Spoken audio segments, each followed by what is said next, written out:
Welcome to the award-winning Thoughts from a Page podcast, a member of the Evergreen Podcast Network, hosted by me, Cindy Burnett, a voracious reader and book columnist who provides you with casual author conversations and book recommendation episodes, as well as insider information on all of the newest releases that I personally endorse, and on the publishing industry in my behind-the-scenes series. With so many books coming out weekly, it can be hard to decide what to read, so I find the best ones and share them with you. For more book recommendations or to find my backlist of interviews, visit my website at thoughtsfromapage.com. Have you read a book recently that really resonated with you and makes you want to read more books like it? If so, submit a read-alike request to me through the Google form included in today's show notes and tell me why you loved it, and I will suggest some similar reads on a future Tuesday episode. If you are interested in reading some great books before they publish, I hope you will consider joining my Patreon group to access digital early reads and pre-pub author chats, as well as my new traveling galley program. For May, my early read selection is Banyan Moon by Tao Tai. For June, The Bones of the Story by Carol Goodman. And for July, The Book of Silver Linings by Nan Fisher. The link to join is in my show notes. Today, Laura Hankin returns to talk with me about the Daydreams. Laura is the author of Happy and You Know It, A Special Place for Women, and the upcoming The Daydreams. She's written for outlets like McSweeney's and HuffPost, while her musical comedy has been featured in the New York Times, the Washington Post, and more. She lives in Washington, D.C., where she once fell off a treadmill twice in one day. I hope you enjoy our conversation. If you enjoy this podcast, I have another podcast that you will enjoy as well. A Bookish Home takes you behind the book with best-selling authors. Add to your TBR list while getting the inside scoop on the winding road to publication. Laura Zaro-Kopinski is a librarian, mom, writer, and lifelong bookworm who is striving to create a culture of reading wherever she goes. She interviews a different author each week, and her episodes drop on Wednesdays. This spring, her podcast features Eleanor Shearer, author of River Sing Me Home, Maggie Smith, author of the memoir You Could Make This Place Beautiful, and Julia Kelly, author of The Lost Girl, as well as several other fabulous authors. Her show can be found on all major platforms, and I hope you will tune in. And now for my read-alike request segment. While every book is unique and stands alone, certain elements of books we love really stick with us. While lots of websites use algorithms to try and recommend similar books, I rarely find that these recommendations make sense because they do not focus on what it is I liked about the particular book. This is what I want to tap into, the aspects of the book that appealed to the requester, and to focus on finding those elements in other books. Today's request is from Sally, and she selected Beyond That, the Sea by Laura Spence Ash, a beautiful debut that came out in March. In Beyond That, the Sea, Spence Ash tells the story of Beatrix, who at age 11 is sent by her parents, Millie and Reginald, from London to live in America during the peak of World War II. She lives with the Gregory family, with the parents and their sons, William and Gerald. They forge their way to becoming a family of sorts, spending summers in Maine, and with Bea finding herself falling for William.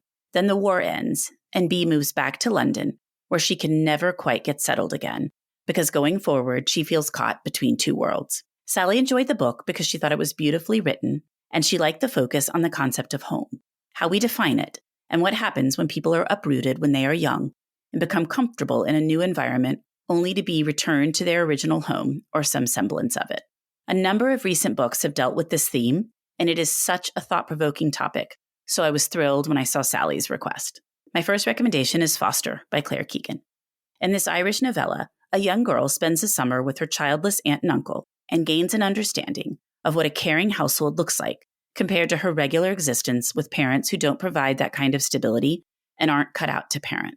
A movie based on Foster is out now called The Quiet Girl, and it has been getting rave reviews. I think this is a great read-alike for Beyond That, the Sea, because both Bea and the nameless girl in Foster come to love the places they are sent to and then have to return home to their regular lives.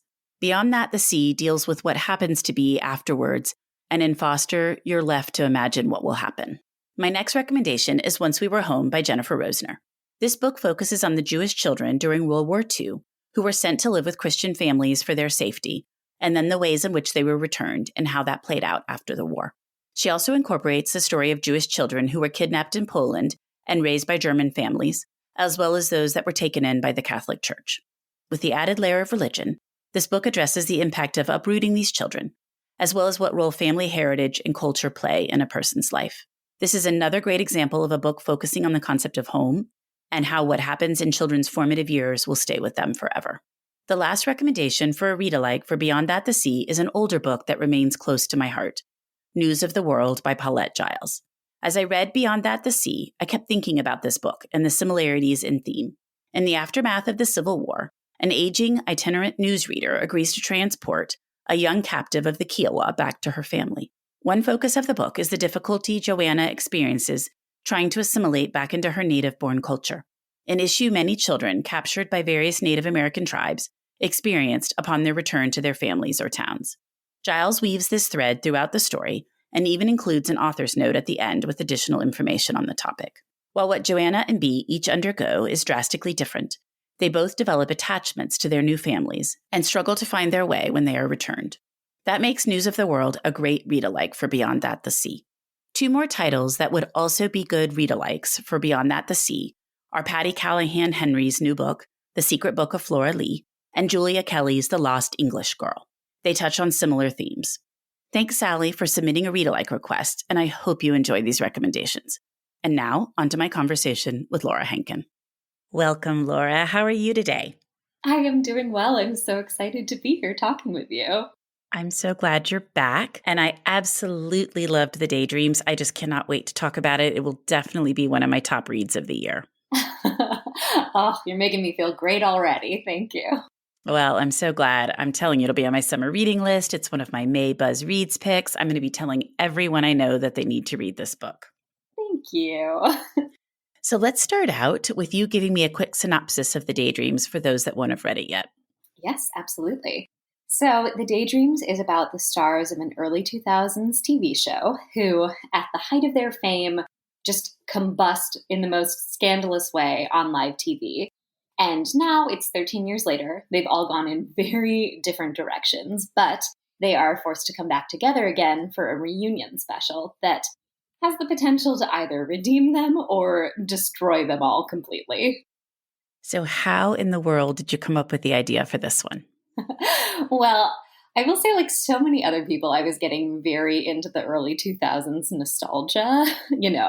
I was really rewatching a lot of the movies and listening to a lot of the songs and just thinking so much about the pop culture of the time. But I was noticing, like I think a lot of us were starting to notice, that so many of the really bright, shining starlets of the time had gone on to have incredible difficulty, given, the attention that we'd focused on them and how much we'd torn them apart. So I was really interested in exploring that. I think this was sort of around the time that Free Britney was picking up traction, and a lot of people were asking, like, why has Justin Timberlake's career gone so well when things have been so tough for Britney Spears? So that was a major factor.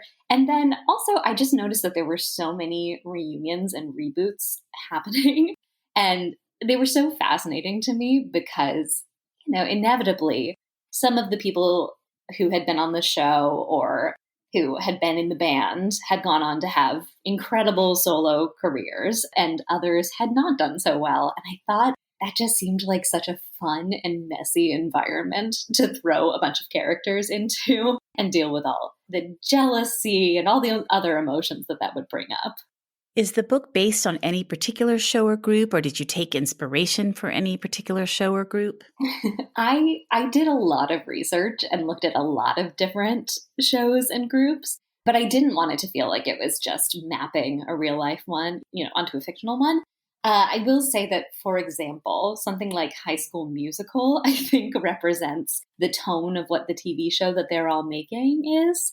And, but I really looked at everyone from Britney to Jessica Simpson to Janet Jackson to Ryan Gosling, who started out on, the Mickey Mouse Club before going on to have a very successful, respected acting career. Yeah. So it's a whole bunch of things. But I really wanted it to feel like the Daydreams and the 4 stars of it could have existed in the world of our world of our early 2000s, alongside all the other, Lindsay Lohan, et cetera. Well, you accomplished that, because I did not feel like, as I was reading your book, that I was like, oh, this is just like this particular show or this particular group. I felt it was innovative and new, but as you said, could have existed in our world. Much like Daisy Jones, which reminds me, when I was looking on Goodreads ahead of our interview, I saw the greatest quote in a review. And it said, Daisy Jones walked so that Daydreams could run. And I thought, oh my gosh, I just love that. That needs to be your tagline. I truly want to get that tattooed on the inside of my eyelids. It's so nice. I just loved it. And with all the hubbub about Daisy Jones now with the television show and everything, I'm like, oh, it's even better because I had to write a roundup about things like Daisy Jones, and I included the Daydreams, and I'm sure other people have been doing the same because they're similar in that they're both about music, but they're very different in their content. Oh, well, first of all, I'm so glad to be compared to it and included in that roundup because I love Daisy Jones so much, the book, and I've really been enjoying the TV show as well. Yeah, and I think there were certain aspects of Daisy Jones that I wanted to engage with, this sense of like, what went wrong when these bright shining stars were on the peak of so much success? But I wanted to be able to like look at the present day more than Daisy Jones does. Daisy Jones is so much a retrospective, and I wanted aspects of the past, but while still being like, okay, but how does the, trauma of this and the excitement of this affect them 13 years down the line? And if they're forced back together again, like what are all of their agendas? Yes, absolutely. A reunion show does bring to the front a lot of different things. And as you mentioned, in recent times, there have been some really big reunions. And it's interesting to see who participates and who doesn't, and kind of see some of the behind the scenes, or at least what the news represents as the behind the scenes. Yeah. I mean, for example, I think the iCarly reboot is a very salient example of this, right? Jeanette McCurdy, who was one of the major supporting players, did not come back for the reboot. And I think at first there was some sort of not very sympathetic gossip about like, ooh, why didn't she come? Trouble behind the scenes, like drama between the girls, catfights, etc.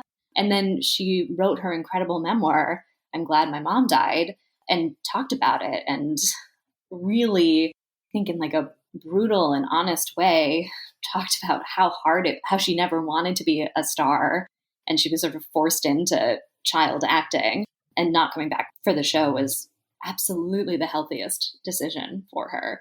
And I'm glad that, the world has taken a step back and been like, oh, yes, of course. This reboot is great for other people, but it would not have been right for her. Absolutely. And Fuller House, I mean, there's just a variety of them. Mm-hmm. Well, you talked a little bit about the research. So do you want to talk a little bit more about that? You delved into some of these characters, some of these humans, some of the shows. What was that like? Yeah. On the one hand, it was super fun because I basically got to listen to a lot of early 2000s pop music.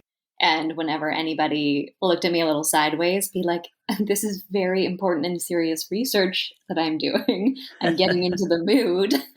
Exactly. Yes. It also felt very important to rewatch a lot of movies and old TV shows that had always given me so much comfort. And then, I did things like reading Jessica Simpson's memoir, which I actually thought was so great. Open book, if anybody's looking for a celebrity memoir. I did it on audiobook, and she narrates, and it's wonderful. And it's just really illuminating about, what was really going on back in the early 2000s when we were all very quick to judge her as an airhead or make fun of her body or all these sorts of things. It's so nice to be able to hear her side of the story. And then, I read a lot of interviews or watched a lot of interviews from the time, looked at the old blogs and the paparazzi footage and stuff like that.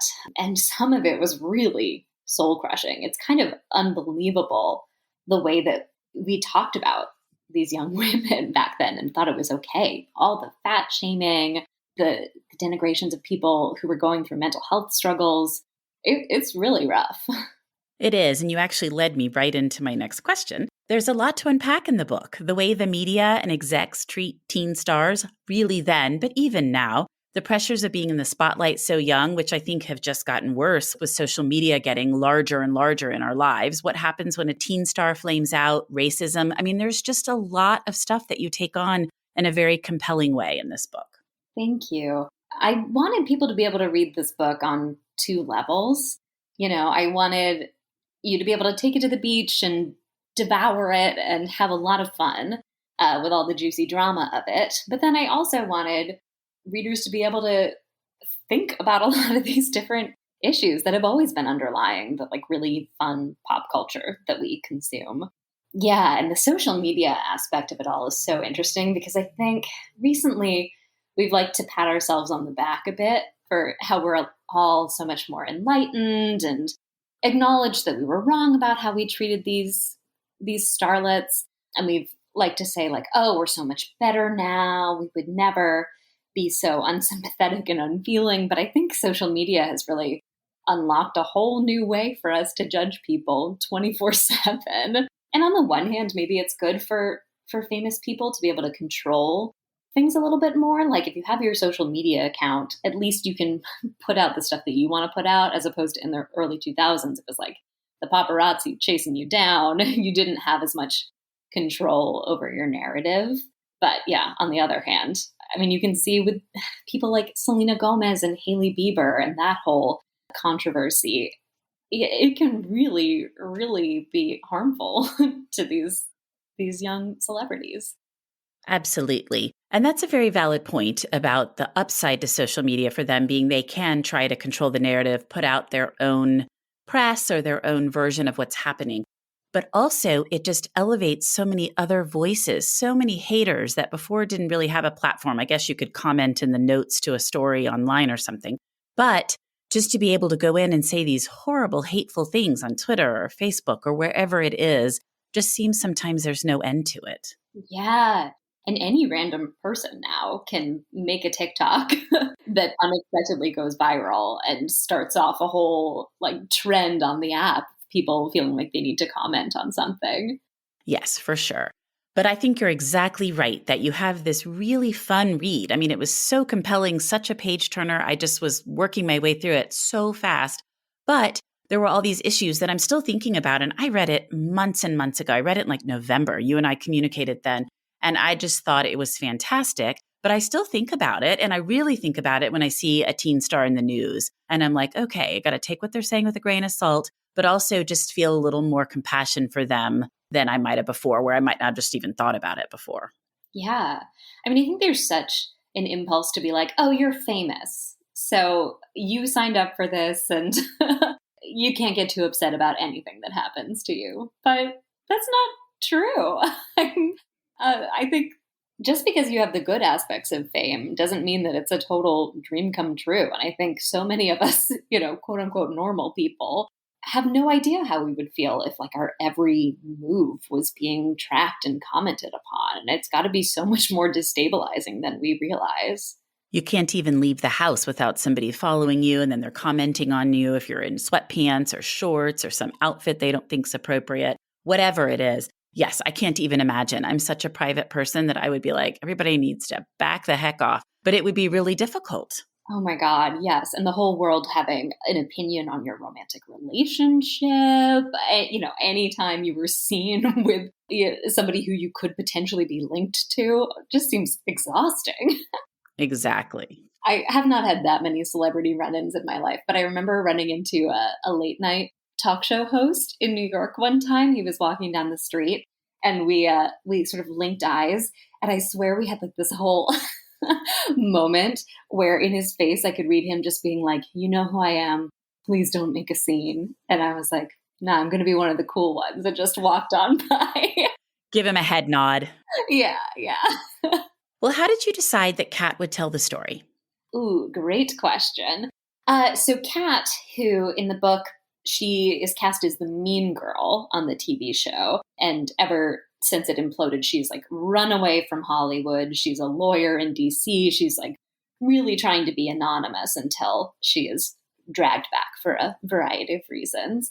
I wanted her to be the main narrator because I felt like in some ways she could be the best audience surrogate. I think we're also obsessed with like the big shining stars and the leads. We don't know what it's like to be them, but we know what it's like to love them or hate them. I just have all sorts of complicated feelings about them. And I felt like Kat, as somebody who is famous, but who is not the one that the attention was focused on all the time, and who subsequently had a lot of jealousy and issues because of that, was able to bring us into the story in the best way. And I also felt like so much of the book is kind of tackling this mystery of like, what is it to be the Britney Spears, the Lindsay Lohan, the girl who becomes the cautionary tale. And if we were just inside her head the whole time, we would lose a lot of the mystery and the tension. And so much of it needed to come from Kat, like wanting to know and wanting to try to make things right for her. That makes sense. And there are some things that I will definitely not spoil that work really well with Kat being the one telling the story. Mm-hmm. And that's all I can say. I also loved that you interspersed news articles and the journal and various things like that within the story. And I liked the way they were presented on the page. Oh, thank you. Yeah, it was super fun to be able to play around with different voices. There's everything from a Vanity Fair article about the main girl in the show named Summer, to Summer's journal entries, to a sample of a fan fiction story about the two romantic leads in the show. And I had a great time writing all of those. But I also felt like, I could talk all day long about, from Kat's perspective, about what it was like to be on the show and the frenzy around it. But you would get so much more getting to read some of the coverage of it firsthand, too. Some of those articles make your point about how these women were treated and what was happening at the time. 100%. Yeah, I really, with the Vanity Fair one, it's this male writer. And there were plenty of articles that I read from the time that inspired it. I really wanted to capture how, he's very pretentious and feels very above the show, but he's also very fascinated by this like young woman. And it's turns into a very unintentionally pervy article. Yeah. Been a little disturbing to write from that point of view. Yes, I would think so. Did you always decide to have those different things interspersed within the story, or did that come as you were working on it? That was there from the beginning.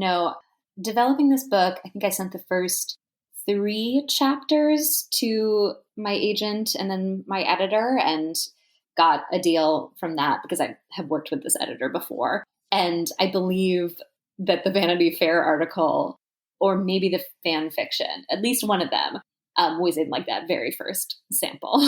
So yeah, it turns out it was pretty integral the whole time. I would think so, because especially Summer's journal, but even some of the articles, I think you would be missing something if you didn't have them. Yeah, thank you. What was the highlight of writing the book? Oh my gosh. I actually think that the revision process was the most fun. I knew from the beginning that this idea had so much potential.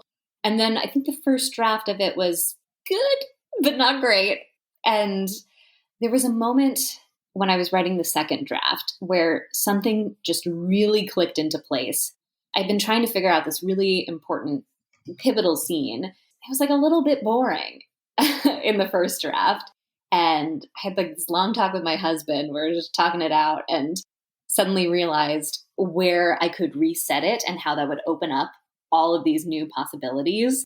And I remember just like going on this long walk afterwards, and my whole body felt like it was buzzing because I was like, oh, all right, we got this now. Well, when I'm reading a book like this that I just love from the beginning and I'm so invested in it, there's always this overhanging stress of what is the ending going to be like. And obviously this is spoiler free, so we're not going to talk about how it ends, but I just want to talk about the ending generally. So I kept thinking, I really hope the ending is going to be good and doesn't ruin this whole book for me. And I loved the ending so very much. Thank you. I'm so glad, because landing an ending can be tricky. And after a lot of work on it, I think / hope it is very satisfying. And I will say, for all that I've been talking about how this book is very fun, I've had a few readers tell me that they have cried at the ending because they've been moved by it. And that is like, that and the Daisy Jones walk to the Daydreams Good Run. I feel like those are the pieces of praise that I'm going to hold on to throughout this whole process. I think it's one of those things that as I was reading, I became so invested in the characters and what had happened to them, where they were now. And I just was like, I hope this ends in a way that I feel good about. And so that's all I'm going to say. But I just was really happy with your ending. Thank you. So now we're going to talk about something that I am super, super excited to talk about. And that is your stunning cover. It is my favorite cover of 2023. It's the whole reason before I even realized your name was on the book. I saw the cover and I was like, I have to read that book. And then I'm like, oh, great. It's by Laura Hankin. But I didn't even know what it was about. The cover is phenomenal. Do you just love it? I am obsessed with it. Yes.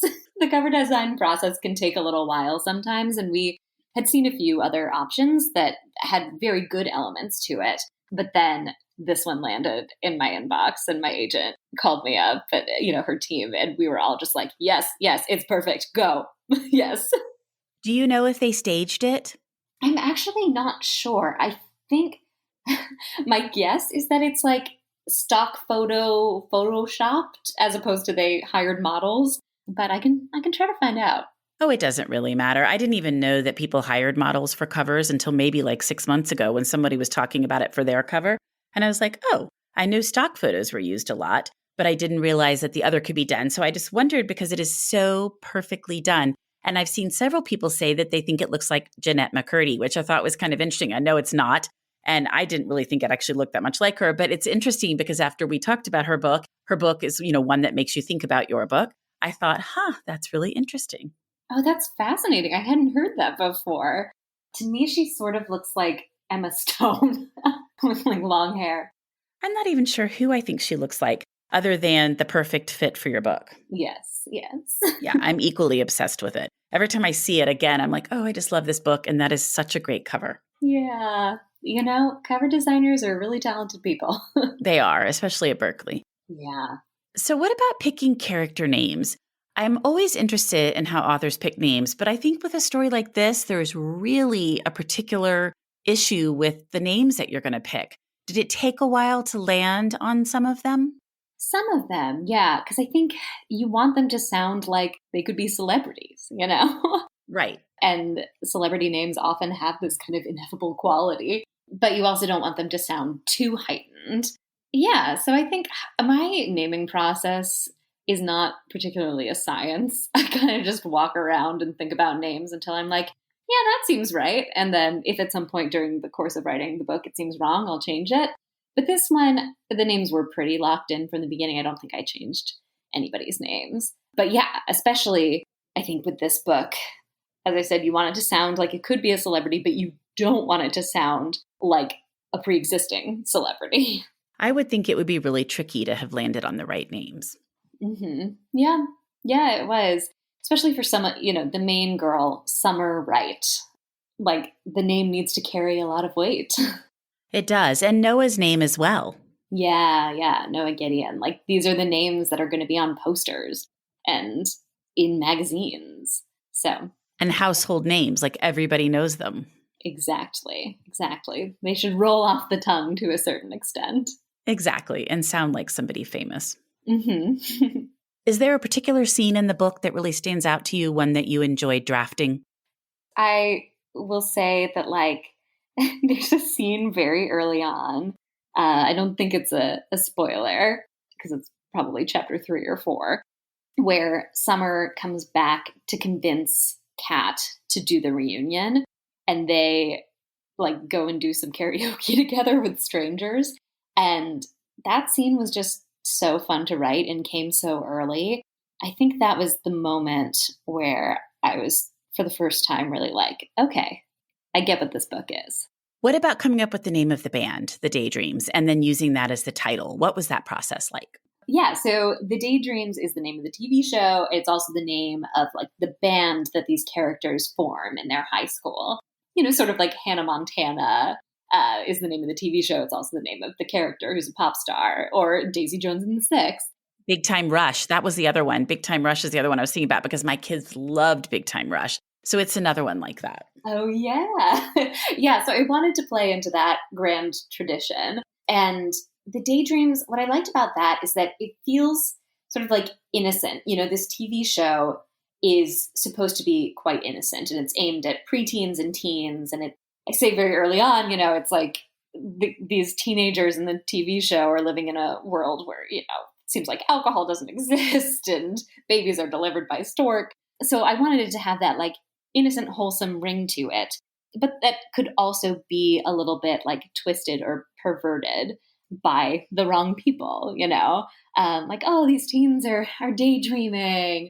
but also the Vanity Fair article ends up going with the headline, like the girl of your daydreams. Yeah. So innocent, but with the possibility of making it slightly more sinister. I love that, actually. I hadn't really thought through all of that, but that is great. Sort of a double-edged sword. And then also on the Daydreams, how did you decide on it being the title of the book? So I was just calling it that as I was drafting, because I always just have like a temporary title in place that usually is just incredibly obvious. And at a certain point, my team was like, okay, we should think about some other titles. And we spent so long thinking about other titles that like maybe were more obviously celeb focused, you know? I think at one point I pitched, they're just like us, as in that Us Weekly feature. But ultimately, we all felt like we didn't like anything as much as we liked the Daydreams. And it was simple, but we felt that paired with a good cover, it could really get the point across. And luckily, as discussed, we came up with a great cover. And I think because the band is called The Daydreams and the TV show is called The Daydreams, it's really great to also then have the book called that because it just kind of carries that throughout. That is clearly what you're writing about. Yeah. Well, before we wrap up, what have you read recently that you really liked? Oh, I recently devoured Vera Wong's Unsolicited Advice for Murderers by Jesse Q. Sutanto. Have you read this one? I love that book. It's one of my favorite reads of this year so far with yours. Yes, it is so entertaining, so funny. Yeah, it's just an absolute delight. You know, the plot is an older woman finds a dead body in her tea shop and decides that she's going to solve the mystery of, you know, this murder. So it's a cozy mystery, but it has more depth to it than I was expecting too. I think the characters are complex, but it's also just so funny. I was literally like reading bits of it out loud to my husband and then laughing out loud, which I don't do very often.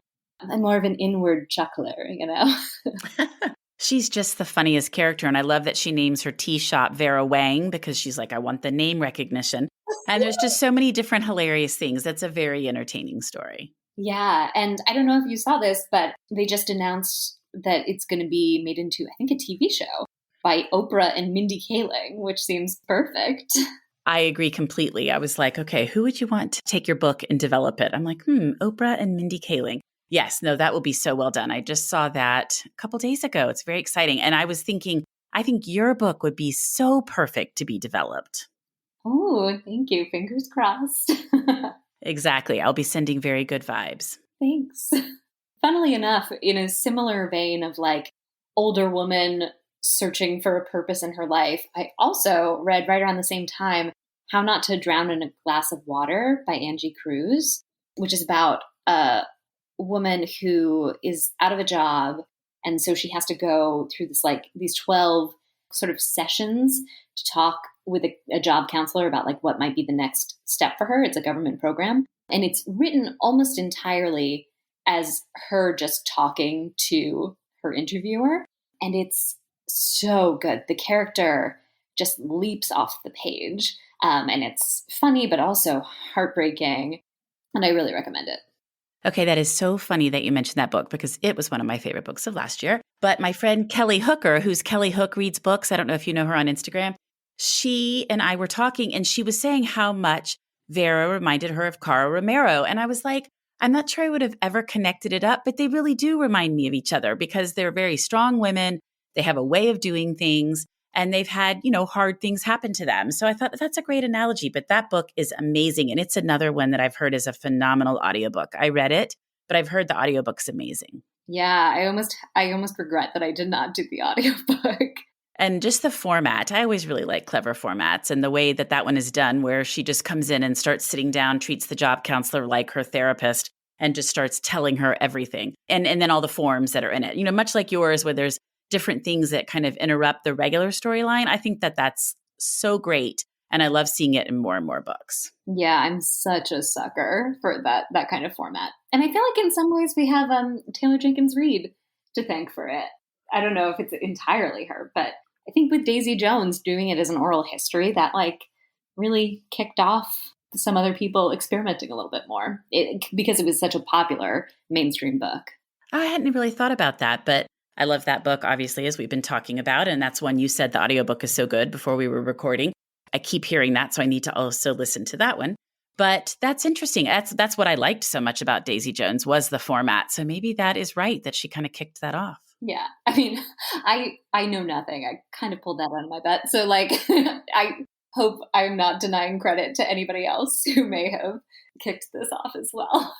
I'm going to be quoting you. And Laura Hankin says that Taylor Jenkins Reid is the one who kicked that off. After years of exhaustive research, Laura Hankin would bet her life on this. I'll put that with the Daisy Jones walked so the Daydreams could run. Yeah. Well, Laura, thank you so much for joining me today on the Thoughts from a Page podcast. I obviously loved the Daydreams, and I'm so happy we got to talk about it. Oh, it was such a pleasure getting to chat with you again. Thank you for having me. And now for a quick break. For the last year, I have been focusing more on my health and eating habits. In connection with that, I have started drinking AG1 in the morning. When I started drinking AG1 daily, I could feel a real difference in my health and energy levels. That is because AG1 is a foundational nutrition supplement that supports your body's universal needs like gut optimization, stress management, and immune support. Since 2010, AG1 has led the future of foundational nutrition, continuously refining their formula to create a smarter, better way to elevate your baseline health. I recommend AG1 to all of my family and friends because the company has a team of doctors and scientists. It is tested for 950 contaminants and is NSF certified for sport.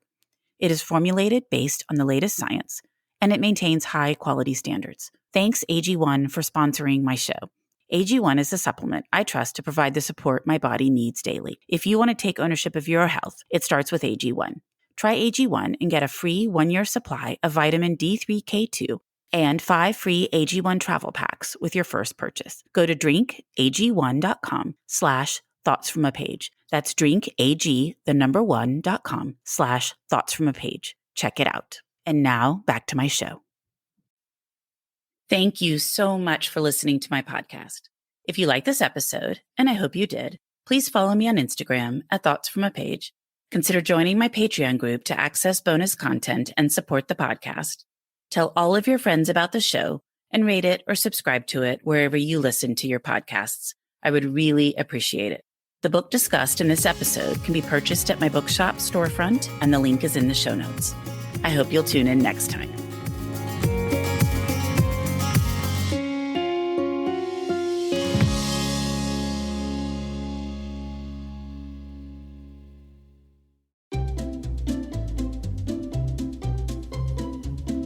Hello, and welcome to Novel Conversations, a podcast about the world's greatest stories. I'm your host, Frank Lavallo, and for each episode of Novel Conversations, I talk to 2 readers about one book. And together, we summarize the story for you. We introduce you to the characters, we tell you what happens to them, and we read from the book along the way. So if you love hearing a good story, you're in the right place. Our 9th season is coming this fall. Tune in to hear from some of the all-time great authors, Charles Dickens, Jules Verne, F. Scott Fitzgerald, and more. Subscribe to Novel Conversations wherever you listen to podcasts.